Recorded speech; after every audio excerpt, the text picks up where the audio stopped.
All right, welcome back to Lightroom to Photoshop, and we're looking at the Lightroom Classic application right now. We have just finished importing our images into the Lightroom catalog and or maybe another hard drive. I will suggest that most people never download their images to their internal hard drive on the computer. Computers today use an SSD, which is very fast, but does not have a lot of space. If you fill up your hard drive, you will get the wonderful scratch disk full error, and you won't be able to save or do anything on your computer. So because photos are usually vast, meaning you're going to take a lot of them, and your internal computer doesn't have a lot of space, I would suggest that you save everything to an external hard drive. You can see I've got multiple hard drives going here. Your best bet is to save to an external hard drive. If you use an SSD, it's going to be quite a bit faster than the old optical drives.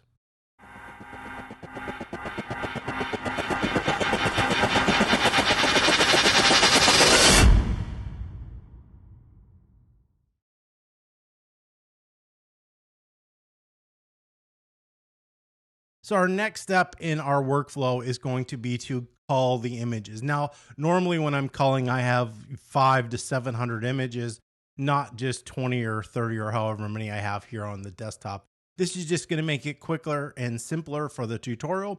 But the process is, if you have taken 500 images, you're probably only going to have 5 to 10 that you like. All right. So there's no sense at looking at all 500 when you can just narrow it down. So that process is called culling, or it could be referred to as tagging.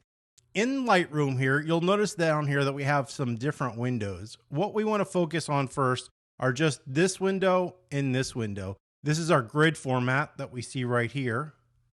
And if we click here, it makes it a single image. So whatever image you are selected on here will be displayed here. I'm going to use my arrow keys on my computer because that's just what I use because it's faster. So if I use the right arrow, it goes to the next image, next image, next image. Left arrow goes back. All right. And then my hand is going to live on the number 1. So if I hit the number 1, you will notice right here it's saying set rating to 1 stars. If I hit the number 2, set rating to 2 stars. If I hit the number 5, set rating to 5 stars. And that's as many stars as you can give it. And if you hit 0, it sets it back to 0. But we'll hit it at 1 star. And you'll notice down here, it's given us 1 little star. We're also seeing the 1 star right here as well. All we're doing is saying, hey, I like that image. Don't get rid of it. And then I'm simply going to go through my images and decide which images I like the best. We'll give that a star. Give that a star. I'm not going to go through them all. All right, so I've given some of these stars and some of these not stars. Now we can isolate them. So if you come on over here to filter that we see, and it says filters off.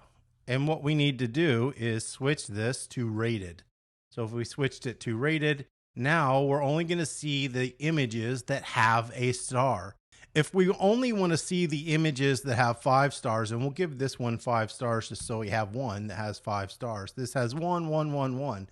You come on over here to where it says filter, and notice it's only got 1 star. But if I click 5 stars, now it's only going to show me the 5-star images. If I want to go back to see all my images, I just go to camera info and bam, just like that, we have all our images. It's not getting rid of them or deleting them. It's just hiding them so we can't see them anymore. So this is that culling process that we see in the computer. So you would go through, pick the images that you like, and just like that, it would show what you want. And then you can proceed to work on those specific images.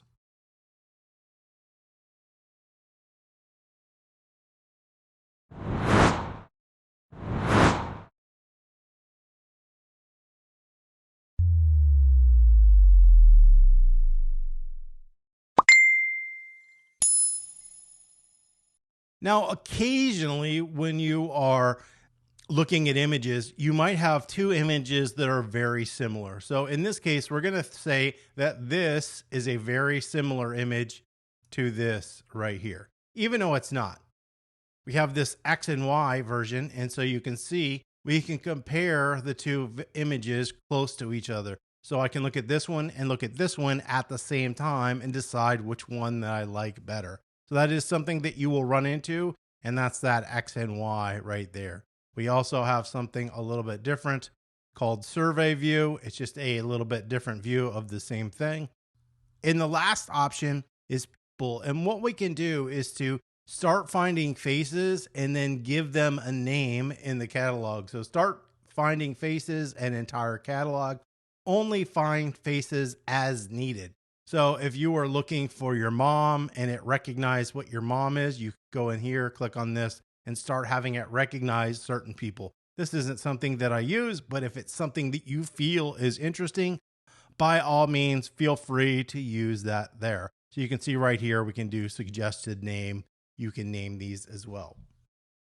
So let's go back to just the single view we have here. So we've gone through and we've tagged our images. We're not filtering them right now. That's okay, because that's not the point of this video. You can see right here, it is looking for that face, and I could give this face a name, but we're going to get rid of, not use that. So let's go ahead and turn that off. We also have the availability to rotate our images right here with these arrows. And we can also flag or reject images, just a different way to cull or tag. You can also, where you were doing the stars, which was 1, 2, 3, 4, 5, then we have 6, 7, 8, 9. Those will give each image a color. So if I hit 7, notice it's yellow, 8 is green, and it's just this real light green that we see there. 9, all right. And the trick here is you can't get rid of the colors by hitting a quick key. If you need to get to any of this stuff, what you would do is go up here to photo, and you could come down here. So you can flag, you can set the ratings. Notice the rating quick keys are over here. So that's where I'm using the 1, 2, 3, 4. I can set the color label, and in this case, I can hit none manually, and it will go off, and we'll get rid of it. So those are your different options inside of Lightroom to cull or tag your images.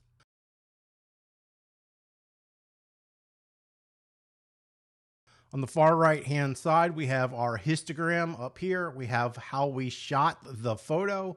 We have some what we call quick develop settings, meaning you could quickly develop them. I would suggest that you don't use these if you're going to just go into this develop module. There's no reason. But occasionally when I'm doing a gallery, let's say of a bunch of portraits and they're all very similar, I can select a whole bunch of images. So I'll just hit Command A to select all. And then whatever I do to those one image, it's going to be able to apply. So I can come up here, I can hit sync settings. I can select any of the settings that I want. So I can hit check all, I can hit synchronize, and then it's going to apply that, as you can see, to every single image that I have. I don't want that, so we're going to hit just Command Z a couple times and go back. So that's just a quick way to sync our settings. And we could fill out and work on any of this stuff that we see on the right-hand side of the screen. Now we do have something called collections over here, and we'll get into that in a little bit. We're going to come back to this location. It will make more sense.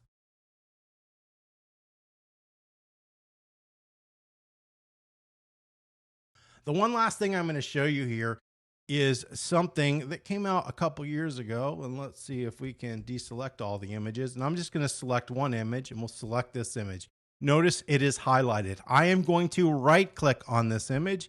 And when you right click, you've got a lot of the options that are available up and around here, and the menus available right here. But we want to take a look at one very specific one.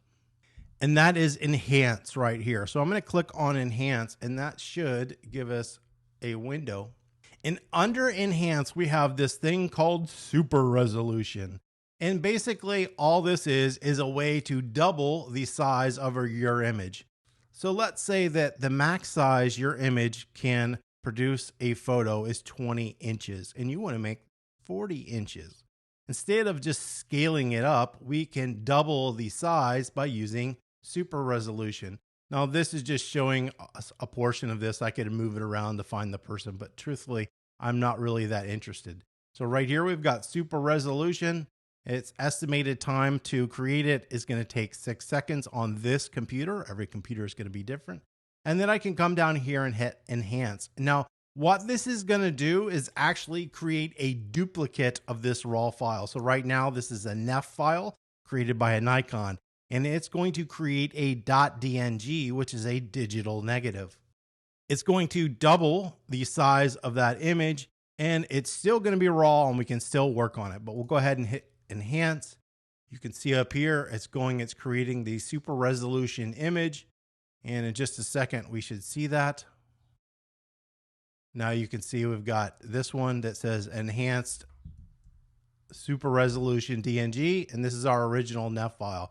So if we want to create or use that giant file with super resolution, we would use this one, which is 9,856 pixels. And this one over here, you look at that size, it's going to be much smaller. It's 4,928 pixels. So half the size of the DNG. That is called super resolution. You want to do this before you edit the image. Let me say this again. Do this before you edit the image. Make your super resolution, then go ahead and edit the photos. That's it for today's video. We've gone through how to cull and how to use super resolution. In the next video, we will take a look at the develop module right here and how to adjust and tone our photos inside of Adobe Lightroom Classic. If you found this video helpful, it would be great if you could give us a thumbs up. If you have any comments or questions, you can always leave those below. And don't forget to subscribe.